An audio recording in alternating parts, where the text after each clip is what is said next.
আসসালামু আলাইকুম দর্শক, আজকে বাজারে যাইয়া এই গলদা চিংড়ি মাছ লই আইছি। এবারে এলাই যাও কই আয়া দেখো গলদা চিংড়ি বাবু আজকে এই গলদা চিংড়ি দিয়া মনোমোহিনী চিংড়ি কেরি করমু। মনমোহিনী চিংড়ি কেরি আবার কি আব্বু আজকে খাইয়েই দেখবান এ আবার কি। চিংড়ি মাছ তো খারাপ না, ভালোই তো হইছে। আব্বু দেখছো গলদা চিংড়ির কালারই কেমন জানি কালা কালা। গলদা চিংড়ি কালাই থাকে বেটা। হয় আজকে তাড়াতাড়ি কর, খাইয়ে দেখ মনে। আচ্ছা ল, বৃষ্টি পরে তাড়াতাড়ি বাড়ি যাই। আচ্ছা আম্মু এই লো গলদা চিংড়ি আর এই লো ডাব, এই দেশ গো মনোমোহিনী চিংড়ি কেরি বানাই দাও।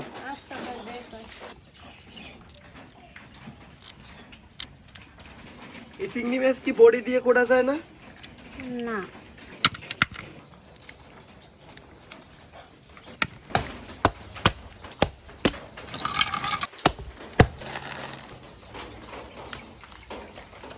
ডাব তো কাটিয়ে লাইছি, কিন্তু ডাবের পানি খাওয়ান যাইবে না। আজকে রেসিপিতে মোগই ডাবের পানি লাগবে।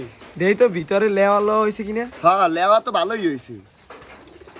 এখন ওই নারিকেল গুলো উড়াইয়া হাইপের বাড়তে লইতে হইবে।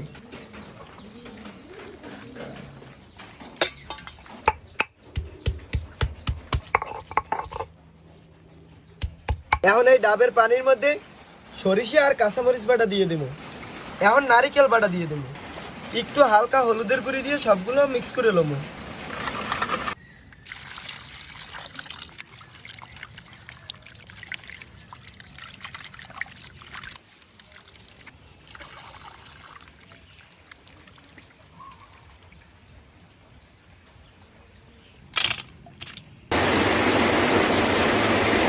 চিংড়ি মাছটা তেলে ভাজার লাগিয়ে এখন একটু টক দই দিয়ে দেবো, হলুদের গুঁড়ি, মরিচের গুঁড়ি, লবণ,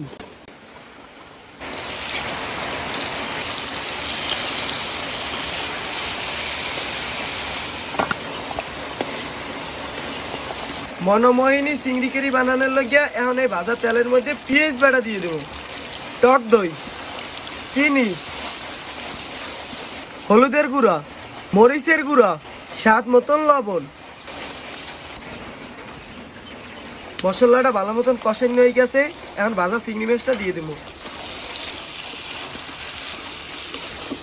চিংড়ি মাছটা ভালো মতন কষানো হয়ে গেছে, এখন সরিষা আর নারিকেল বাটাটা দিয়ে দেবো।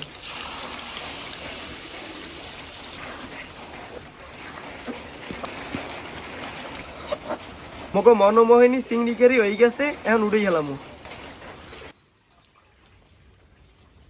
আব্বু হ্যাঁ কর। মনোমোহিনী চিংড়ি কারি হয়ে গেছে। হয় আম দে, খাইয়ে দেই কেমন হইছে। আচ্ছা, তাই। নতুন নতুন রানবি আর নতুন নতুন জিনিস রানবি, নতুন নতুন খাবো। আচ্ছা তাই দিতে আছি তোমার। আচ্ছা তাই দে।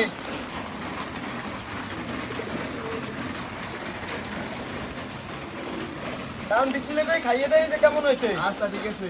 বিসমিল্লাহ। বিসমিল্লাহ।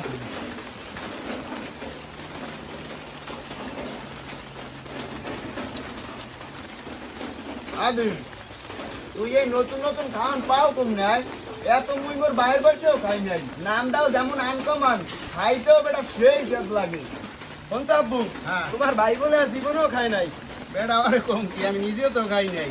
তো চিংড়ি মাছ ভাজা অনেক রকমের খাইছি, কিন্তু এই চিংড়ি মাছ ভাজাটা স্বাদটাই কেমন জানি একটু অন্যরকমের। একটু সরিষা সরিষা একটা ঘেরানা সেই লাগে না, হ্যাঁ, সরিষা গ্রাম হইতেছে মনে হচ্ছে। জমের সাথ লাগে। আর তোমারও কমু কি, খাওয়াটা গপ্প মারলাম। আমি তো কোনো সময় খাইনি, আমি তো এই প্রথম খাই। সুপার মজা লাগে আসবো। হ্যাঁ। দর্শক, এই রকমের মনোমোহিনী চিংড়ি কারি কারা কারা খাইছেন একটু জানাইয়েন। তা আশা করি আজকে মুখে এই ভিডিওটা আপনাদের সকলেরই ভালো লাগছে। তা আজকে ভিডিওটা এই পর্যন্তই। সবাই ভালো থাকেন, সুস্থ থাকেন। আল্লাহ হাফেজ।